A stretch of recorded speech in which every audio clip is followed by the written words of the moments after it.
Next video है वो 3 phase induction motor पे है। 3 फेज़ इंडक्शन मोटर जो है वो मोस्ट पॉपुलर इंडक्शन मोटर है। इसकी पॉपुलैरिटी की वजह यह है कि ये cheap, robust, high efficiency, high starting torque, good speed regulation, maintenance कम चाहिए इसको, और इन सभी कारणों की वजह से जो है ये 3 phase induction motor most popular motor है। इसको सबसे अधिक यूज़ किया जाता है, इसको इंडस्ट्री में भी बहुत अधिक यूज़ किया जाता है, और बड़े घरों में समरसेबल में नहीं, 3 फेज़ मोटर्स पानी के लिए भी यूज़ की जाती हैं। तो 3 फेज़ इंडक्शन मोटर रिलायबल है। रिलायबल का मतलब है ये भरोसेमंद है। एक बार आप मोटर बना दें तो ये सालों साल चलती है। फिर उसके बाद एफिशिएंट है। एफिशिएंट मतलब इसकी एफिशिएंसी हाई होती है, ठीक है। इसका पावर फैक्टर भी हाई होता है।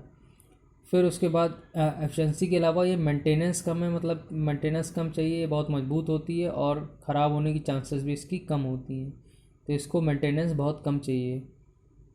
फिर रोबस्ट है। रोबस्ट का मतलब होता है मजबूत होती है, ठीक है। फिर उसके बाद ये सब खूबियों के अलावा मतलब इसीलिए इसको सबसे ज़्यादा एसी मोटर में प्रेफर किया जाता है घरेलू यूजेस में। फिर बात करते हैं इसमें जैसे बाकी एसी मोटर्स होती हैं तो ये एसी करंट ही लेगी। अगर एसी मोटर है तो एसी करंट ही लेगी।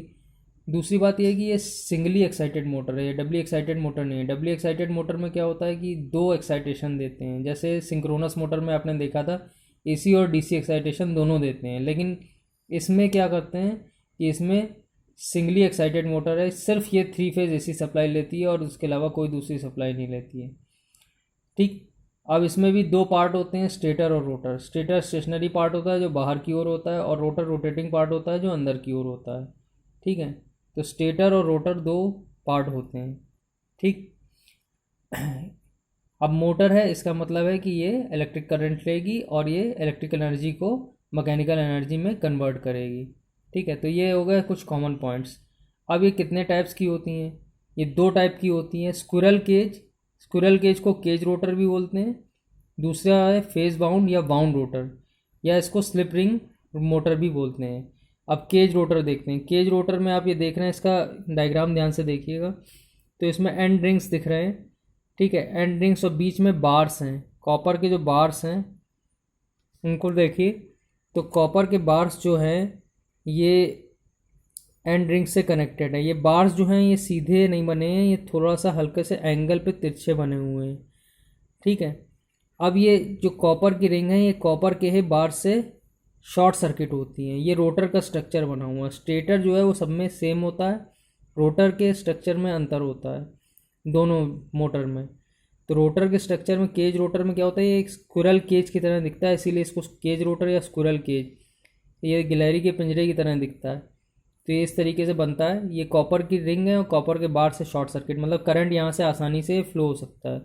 और दूसरी बात यह है कि हम चाहते हैं कि इसमें करंट आसानी से फ्लो हो, शॉर्ट सर्किट हम जानबूझ के क्रिएट करते हैं। तो क्या होता है, जब स्टेटर वाइंडिंग में, जब मान लीजिए एक डायग्राम बना के आपको दिखा रहे हैं, देखिए स्टेटर वाइंडिंग, जो स्टेटर बाहर की ओर होता है, ठीक है। ये मान लीजिए आउटर कवर है उसका, ये स्टेटर है पूरा, ये बाहर की ओर है, और ये रोटर है, मतलब ये जो आप पार्ट देख रहे हैं वो रोटर ये अंदर की ओर है और ये स्टेटर बाहर की ओर है। तो ये स्टेटर में जो है वो 3 फेज़ सप्लाई होगी। 3 फेज़ सप्लाई कैसे होगी, एक यहाँ पे वाइंडिंग पड़ी होगी, एक यहाँ पे और एक यहाँ पे, तीनों अंदर से या तो स्टार कनेक्टेड होंगी वाइंडिंग, मतलब इसकी ऐसे ऐसे ऐसे ऐसे पड़ी होगी ऐसे गुच्छे में, इसकी वाइंडिंग भी ऐसे ऐसे पड़ी होगी, ये आपस में इंसुलेटेड होंगी किसी एक पॉइंट पे जाके, जैसे स्टार कनेक्शन बनाया जाता है, या तो ये स्टार कनेक्टेड होंगी, स्टार कनेक्शन मतलब इस तरीके से ऐसे कनेक्टेड होंगी, एक पॉइंट पे कनेक्शन किया जाएगा किसी, तो इस टाइप से ये कनेक्शन कहीं ना कहीं अंदर से जोड़े होंगे, बाकी ये एक दूसरे से इंसुलेटेड होंगी। तो ये जो स्टेटर है ये बाहर का पार्ट है और ये रोटर जो रोटेटिंग पार्ट है वो अंदर का पार्ट है। तो ये जो दिखाया गया है, ये आप डायग्राम में देख रहे हैं, ये रोटर का पार्ट है। तो इसमें मजबूत रोटर होता है, कोई तार नहीं है, यहाँ पे सिर्फ कॉपर के मजबूत बार लगे हुए हैं और एक कॉपर का छल्ला लगा हुआ है, ठीक है। अब बात यह है कि इसको स्क्यू किया जाता है। स्क्यू मतलब क्या होता है, हल्के से एंगल पे तिरछा रखा जाता है। तिरछा इसलिए रखा जाता है क्योंकि ये जो है ऑपरेशन हम इससे कई फ़ायदे होते हैं। फ़ायदे क्या क्या हैं वो ध्यान से देखिए। पहली बात ये है कि यूनिफॉर्म टॉर्क मिलती है। स्क्यू करने से क्या होता है, टॉर्क यूनिफॉर्म हो जाती है, नॉइज़ रिड्यूस हो जाती है। थोड़ा सा तिरछा करने से इसकी नॉइज़ रिड्यूस हो जाती है और लॉकिंग टेंडेंसी रिड्यूस हो जाती है। ये मेन चीज़ है कि लॉकिंग टेंडेंसी रिड्यूस हो जाती है। बात क्या है कि मान लीजिए कि आपने जैसे उसमें पढ़ा था कि उसका नॉर्थ इसके नॉर्थ के सामने आ गया तो क्या होगा कि रिपल्शन होगा, ठीक है। जबकि यहाँ पे मैग्नेटिक लॉकिंग जो है, एक नॉर्थ अगर दूसरे साउथ के सामने आया, मान लीजिए यहाँ पे नॉर्थ नॉर्थ के सामने आ गया, यहाँ नॉर्थ साउथ के सामने आ गया, तो यहाँ से टॉर्क लग जाएगी और यहाँ से नहीं भी लगी तो यहाँ से इस एंड से टॉर्क लग जाएगी। तो मेन बात है कि ये इसको सेल्फ स्टार्टिंग बनाया जाता है। इंडक्शन मोटर सेल्फ स्टार्टिंग होती है, जबकि सिंक्रोनस मोटर जो आपने पढ़ी थी वो सेल्फ स्टार्टिंग नहीं होती है। इसमें भी वही फॉर्मूला लगता है NS = 120F/P जो सिंक्रोनस मोटर में लगता है। तो इसके दो फायदे आपको समझ में आए। स्क्यूइंग करना, स्क्यूइंग मतलब बार्स को, रोटर के बार्स जो है वो उसको तिरछे लगाने का दो फायदे। पहली बात नॉइज़ रिडक्शन हो जाती है, दूसरी बात जो है वो लॉकिंग टेंडेंसी ख़त्म हो जाती है और ये सेल्फ स्टार्टिंग हो जाती है, ठीक है। तो एक तरफ से अगर लॉकिंग हो भी गई तो दूसरी तरफ से जो है वो नहीं होगी। अब देखिए बाउंड रोटर, बाउंड रोटर का ये डायग्राम बना हुआ है, ध्यान से इसको देखते हैं। तो बाउंड रोटर में ये देखिए ये स्टेटर है, ठीक है। स्टेटर मतलब ये जो आपको बनाया था, स्टेटर ऐसे होगा और रोटर अंदर की ओर होगा। तो रोटर में जो कनेक्शन है वो इस तरीके से किया गया है, ठीक है। रोटर के कनेक्शन से हमने क्या किया है कि ये ब्रशेस को कनेक्ट कर दिया है। ये शैफ्ट है, शैफ्ट जो बीच में रॉड होती है, मतलब ये जो रोटर है, रोटर के बीच में एक रॉड होगी इस तरीके से, रॉड, उसको शैफ्ट बोलते हैं, ठीक है। तो ये शैफ्ट है बीच में, ठीक। शैफ्ट ब्रशेस की हेल्प से शैफ्ट से कनेक्टेड और फिर स्लिप रिंग्स की हेल्प से इसके एक्सटर्नल कनेक्शन कर दिए गए हैं और एक्सटर्नल रेजिस्टेंस लगा दिए गए हैं। मतलब उसमें क्या हो रहा था केज रोटर में कि एक्सटर्नल कुछ कनेक्ट नहीं कर सकते हैं, लेकिन यहाँ पे आप एक्सटर्नल रेजिस्टेंस लगा सकते हैं रोटर में। तो रेजिस्टेंस, वो भी वेरिएबल रेजिस्टेंस, वेरिएबल रेजिस्टेंस लगा के क्या होगा कि रेजिस्टेंस की वैल्यू आप चेंज कर सकते हैं। रेजिस्टेंस चेंज होगा तो ऑटोमेटिकली इसका करंट और टॉर्क कंट्रोल हो जाएगी। करंट कंट्रोल होगा तो टॉर्क ऑटोमेटिकली कंट्रोल हो जाएगी। तो मेन बात यह है कि इसमें स्पीड कंट्रोल कर सकते हैं, टॉर्क कंट्रोल कर सकते हैं, इसीलिए इस बाउंड रोटर को बनाया गया है और बाउंड रोटर बनाने का कोई यूज़ नहीं था।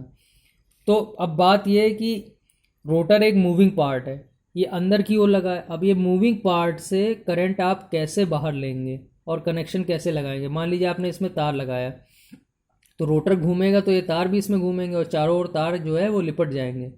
तो क्या होगा कि तार तो बन जाएंगे, फिर आपका रोटर कैसे घूमेगा।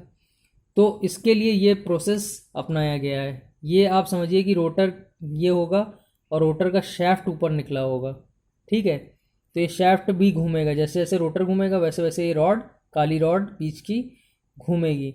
तो यहाँ शैफ्ट में मतलब ये मान लीजिए ये मोटर का कुछ हिस्सा है, इस मोटर के कुछ हिस्से के मतलब मान लीजिए कि ये मोटर यहाँ तक है, तो इस हिस्से के बाद क्या होगा कि ये जो शैफ्ट है वो और भी बाहर निकला हुआ होगा। तो शैफ्ट के ऊपर हमने क्या किया, यहाँ पे छल्ले लगा दिए, इस तरीके के छल्ले यहाँ पे इस बाहर की ओर, जहाँ उसकी मोटर की कवरिंग ख़त्म हो गई वहाँ पे ये छल्ले लगे हैं गोल गोल। और जैसे जैसे ये घूमता है, ये पेन मान लीजिए शैफ्ट है, ये शैफ्ट घूम रहा है, वैसे वैसे इसके ऊपर जो लगे छल्ले हैं वो घूमेंगे। अब ये छल्ले क्या कहलाते हैं, स्लिप रिंग कहलाते हैं, ठीक है।